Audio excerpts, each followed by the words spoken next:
Happy Monday, everybody.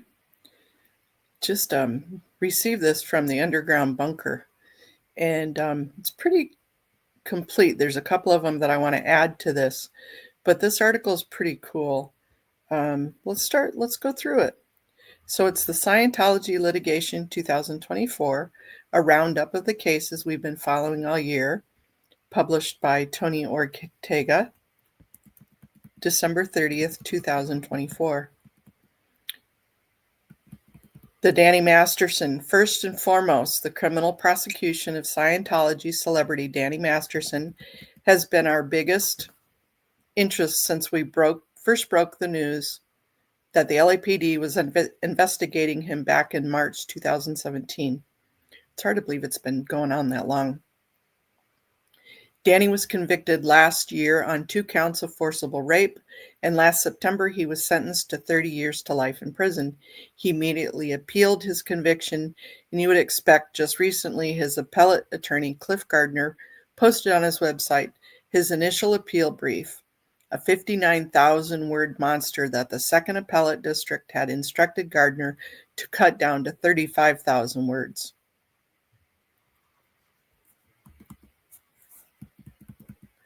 The latest news is that Gardner asked for more time to trim down his brief, and the court has given him a last and final extension of January 22nd. Gardner has also said that a habeas petition is going to be filed for Danny, and we're keeping an eye out for that as well. The Danny Masterson civil lawsuit. The Jane Doe victims of Danny Masterson filed a harassment lawsuit against Masterson and the Church of Scientology in August 2019. Even before Danny was charged criminally. As we explained recently, the lawsuit known as Bixler versus Scientology has been on hold for much of the time since then, as the criminal prosecution was going on. After Masterson was convicted, the civil lawsuit got going again, and Scientology immediately filed anti-SLAPP motions to try and gut the case. Judge Upinder Kaura denied those motions outright. Meanwhile, the Jane Doe victims understandably wanted to bolster the lawsuit after Masterson was imprisoned, and they proposed to add another plaintiff, actress Tricia Vesey, sexual battery allegations against Masterson, and civil racketeering allegations against Scientology. Before Judge Kalra could rule whether to allow those changes, however, in May, Scientology announced that it was appealing his denial of their anti-SLAPP motions, putting the entire lawsuit on ice again. The latest is that the Second Appellate District has granted Scientology an extension, so it doesn't have to file its appeal brief until March 14th. So the Jane Doe just have to wait once again. Leah Remini's fair game lawsuit. Fed up with the way she had been smeared constantly by Scientology and vicious online in real life IRL attacks, Leah filed her case against Scientology at LA Superior Court in August 2023. Earlier this year, Judge Randolph Hammock threw out some of Leah's defamation allegations, but allowed nearly all of her causes of action to remain. Neither side was happy with this ruling, and both sides are appealing. Meanwhile, Leah's attorney Brad Edwards left the case, and she replaced him with another heavyweight, former prosecutor Daniel Saunders. There's been some battling between the two sides about the transcript of the case, but the appellate court has settled on the official record, and we're now waiting for appeal briefs. The Whitney Mills wrongful death lawsuit. Lila Mills, with the help of Miami lawyer Raymond Rasco, is suing 6 Scientology institutions over the 2022 suicide of her daughter Whitney, rest in peace Whitney, who was 40. Miss Mills added notorious Scientologist alternative medicine physician Dr. David Minkoff as a defendant in September after she had waited a period of time required by law. Minkoff responded with a filing from attorney Kyle R. Fontaine, arguing that the lawsuit should be thrown out because Mills relied on expert reports condemning Minkoff that were by physicians who didn't practice his specialty of alternative medicine. That's kind of a whole redundant statement in itself, isn't it? Meanwhile, Scientology has asked for more time to answer the newest version of the lawsuit because they say they expect that information they gave Rasko in October will convince Ms. Mills to remove them from the lawsuit or something. They are supposed to file the response by January 7th. We need to put that on the calendar for next week. Valerie Haney case in arbitration. Val's lawsuit alleging kidnapping, being held against her will in the Sea Org, and harassment, being stalked when she worked for Leah Remini, was forced into arbitration because of an exit contract she signed when she left the church. We interviewed Valerie after the initial 5 brutal days of arbitration and then interviewed her again about 2 more days. That happened in February. The court date of February 20th, 2025 is set for a report to the court about whether the arbitration has been completed, but we have heard nothing lately about when those final days of arbitration are supposed to take place. Valeska Paris trafficking lawsuit and arbitration. Like Valerie Haney, Valeska Paris and her co-plaintiffs, Gawain and Lara Baxter, had their lawsuit against Scientology forced into religious arbitration. Because of contracts they had signed while working in the Sea Org, Valeska tried to get the federal court in Tampa to reconsider this decision based on a new U.S. Supreme Court opinion, but that request was denied. She also petitioned the 11th Circuit to be allowed in interlocutory appeal, but that was also denied. If she and the Baxters go through with the arbitration, they could then automatically appeal the ruling to the 11th Circuit, but we have not yet heard when the arbitration might occur. Priscilla Presley breach of contract elder abuse case. Although Lisa Marie Presley told us in 2015 that she and her mother had left Scientology, we have reasons to believe that Priscilla is back in the church, not the least because she wore a Scientology pendant during an interview last year with Sofia Coppola. So we're interested in this Orlando lawsuit brought by Priscilla's former very close friend and business partner, Bridget Cruz, who is alleging that Priscilla iced her out from her lucrative deals after they had formed a partnership. Priscilla retaliated with an elder abuse lawsuit in Los Angeles, claiming that Cruz was just trying to take advantage of Priscilla. Priscilla has argued that she doesn't have enough ties to the floor to be sued there. So then Cruz made the bombshell allegation that Priscilla and Elvis Presley have a previously unidentified grandchild living there. Priscilla didn't deny it in her response, saying only that any relatives she might have in Florida is irrelevant.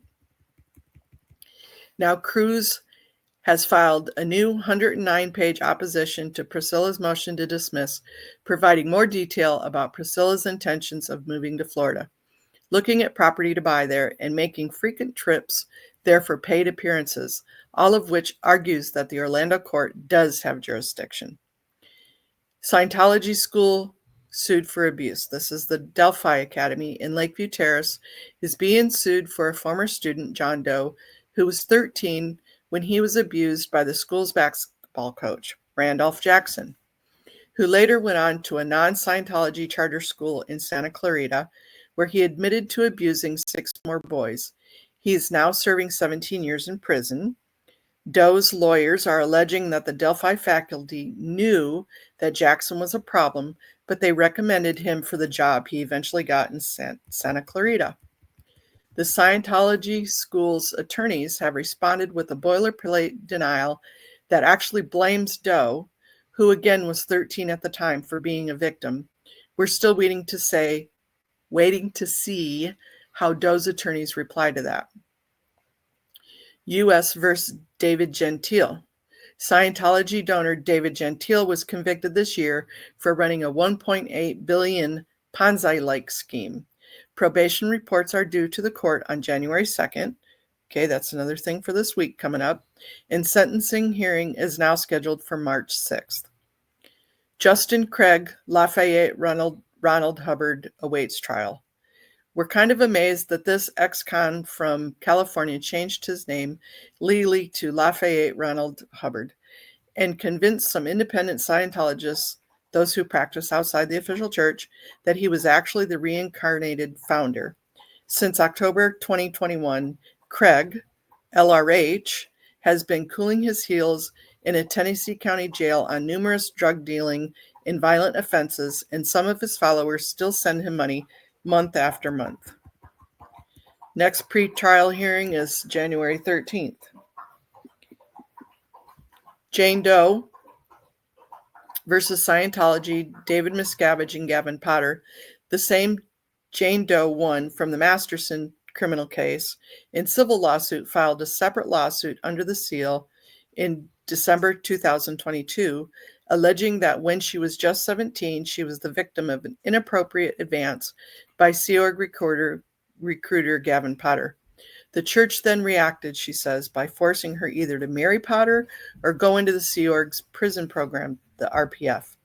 She reluctantly decided to marry Potter, and they had a daughter. But over the 7 years of their marriage, from 91 to 97, she says she never considered the sex that they had to be consensual. Scientology responded to the lawsuit by saying that Jane Doe had signed a contract with the arbitration clause at the Flag Land Base in 2002. It was the same contract into arbitration, a decision that was overturned on an appeal. In a tentative ruling, Judge Robert Broadbelt found that Scientology's arbitration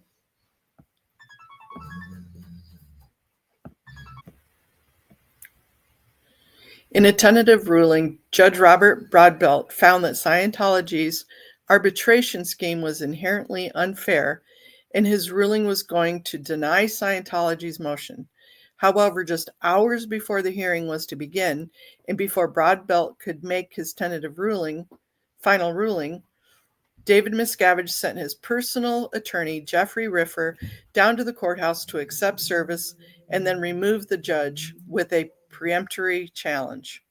Since then, Scientology has been trying to throw whatever it can into the mix to try and convince the new judge, Judge Kevin Brazil, not to follow Judge Broadbelt's path and find against the arbitration scheme. That includes submitting declarations from Jane Doe's mother, who is still a Scientologist, as well as Potter and others. Scientology also asked to depose Brian Kent, an attorney from Philadelphia who has nothing to do with this lawsuit.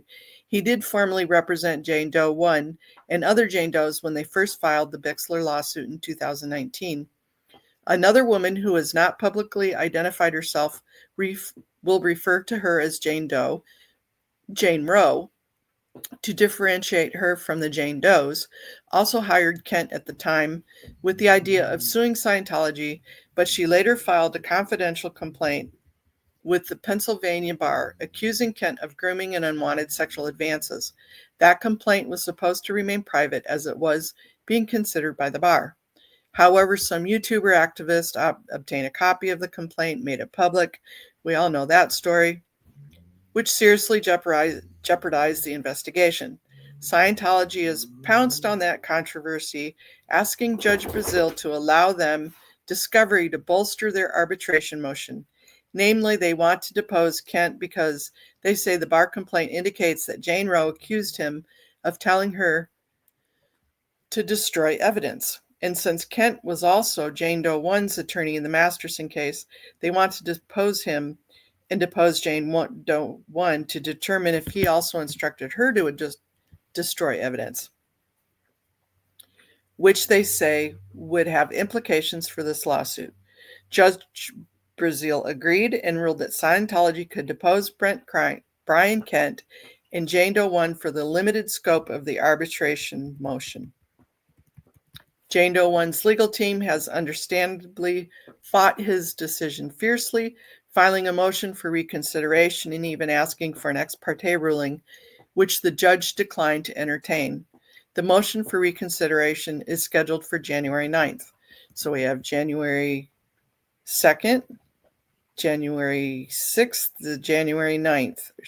January 7th, January 9th.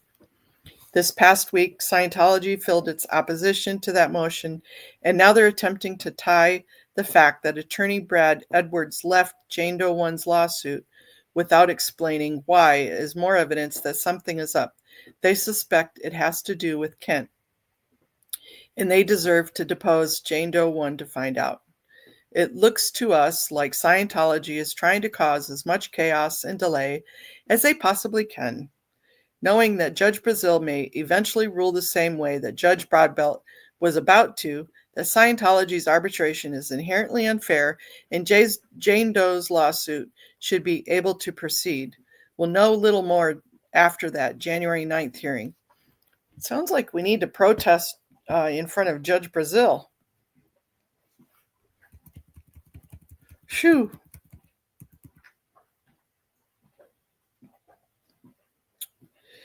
Well, that definitely, there's a few more that I know of that are starting or could be started, but that's a lot for just this year. And we'll be really interested in the timeline this first week or so for all the cases that are going to be sought after this at the beginning of the year here. So with that, I will do more research, and we'll see you in another week or so.